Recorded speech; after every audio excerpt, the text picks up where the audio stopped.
வணக்கம். தமிழ் ஃபுட் கார்னரில் பச்சை பட்டாணி உருளைக்கிழங்கு கிரேவி பண்ண போகிறோம். இது சப்பாத்தி பூரிக்கு தொட்டு சாப்பிட்றதுக்கு மட்டும் இல்லாமல் சாதத்தில் விட்டு சாப்பிட்றதுக்கும் ரொம்ப டேஸ்ட்டாக இருக்கும். இப்போ இதை எப்படி பண்ணுறதுன்னு பார்க்கலாம். இது வரைக்கும் நம்ம சேனலை சப்ஸ்கிரைப் பண்ணாதவங்க சப்ஸ்கிரைப் பண்ணிவிட்டு பக்கத்தில் உள்ள பெல் பட்டனையும் கிளிக் பண்ணிக்கோங்க. 1 கப் ஃப்ரெஷ்ஷான பச்சை பட்டாணியும் 150 கிராம் உருளைக்கிழங்கு எடுத்து வச்சுருக்கேன். இந்த குக்கரில் 150 கிராம் உருளைக்கிழங்கை சேர்த்துட்டு முங்குற அளவுக்கு தண்ணி சேர்த்து மூடி வச்சிடலாம். இந்த உருளைக்கிழங்கு நல்லா சாஃப்டாக வேகணும். ஸ்டீம் வந்ததுக்கப்புறமா வெயிட் போட்டு மீடியம் ஃப்ளேமில் 3 விசில் வேக வச்சு தோல் விரித்து எடுத்து வச்சுக்கலாம். இந்த மிக்ஸி ஜாரில் கட் பண்ண 2 மீடியம் சைஸ் தக்காளி, 2 பச்சை மிளகாய், 1 இன்ச் அளவுள்ள இஞ்சி, இதை தண்ணி சேர்க்காம நைஸ் பேஸ்ட்டாக அரைச்சிக்கலாம். இந்த பேனில் 2 டேபிள் ஸ்பூன் எண்ணெய் சூடானதும் அதில் 1/2 டீஸ்பூன் சீரகம், 1 பிஞ்ச் பெருங்காய பவுடர்.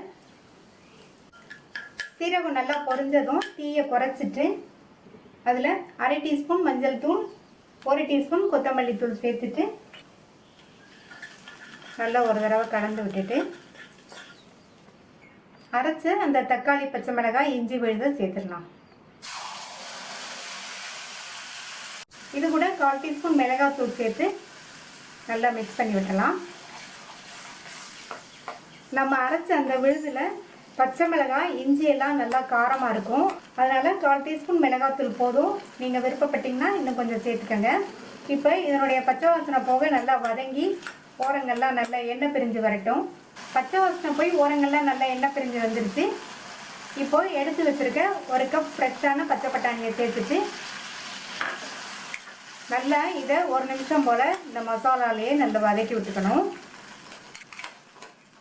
1 நிமிஷம் போல் நல்லா மசாலாலேயே பச்சை பட்டாணியை வதக்கி விட்டாச்சு. இப்போ மூடி வச்சிடலாம். 4லேருந்து 5 நிமிஷம் ஆகட்டும். பச்சை பட்டாணி நல்லா வெந்து வரட்டும். இப்போ 4 நிமிஷம் ஆச்சு. பச்சை பட்டாணியெல்லாம் நல்லா வெந்துருச்சு. அடுத்து வேக வச்சு தோல் வச்ச உருளைக்கிழங்க இந்த மாதிரி ப்ரெஸ் பண்ணி போடணும். சாஃப்டாக வேக வச்சாதான் இந்த மாதிரி ப்ரெஸ் பண்ணி போடுறதுக்கு கரெக்டாக இருக்கும்.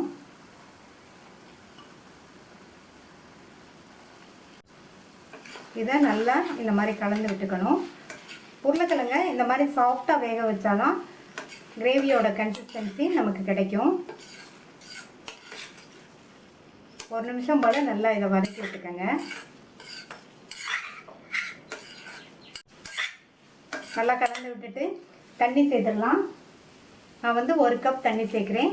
நீங்கள் கிரேவி எவ்வளோ கன்சிஸ்டன்சி வேணுமோ அதுக்கு தகுந்தபடி தண்ணி சேர்த்துக்கோங்க. இது வரும்போது எனக்கு இது கரெக்டாக இருக்கும்.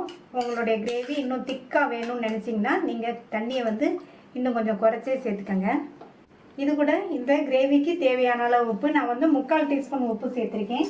1/4 டீஸ்பூன் கரம் மசால் தூள், நல்லா பொடியாக கட் பண்ண கொத்தமல்லி இலைகளையும் சேர்த்துருங்க. கிரேவி நல்லா வாசனையாக சுவையாக இருக்கும். நல்லா கலந்து விட்டுடலாம். மூடி வச்சிடலாம். எல்லாம் ஒன்று சேர்ந்து ஒரு 3 நிமிஷம் நல்லா கொதித்து வற்றி வரட்டும்.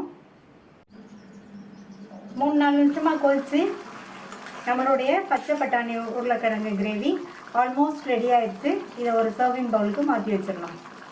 சர்விங் பவுலுக்கு மாற்றியாச்சு. சூடாக இருக்கும்போதே இதில் 1 டீஸ்பூன் நெய் சேர்த்துக்கலாம். நல்லா இன்னும் மணமாக இருக்கும்.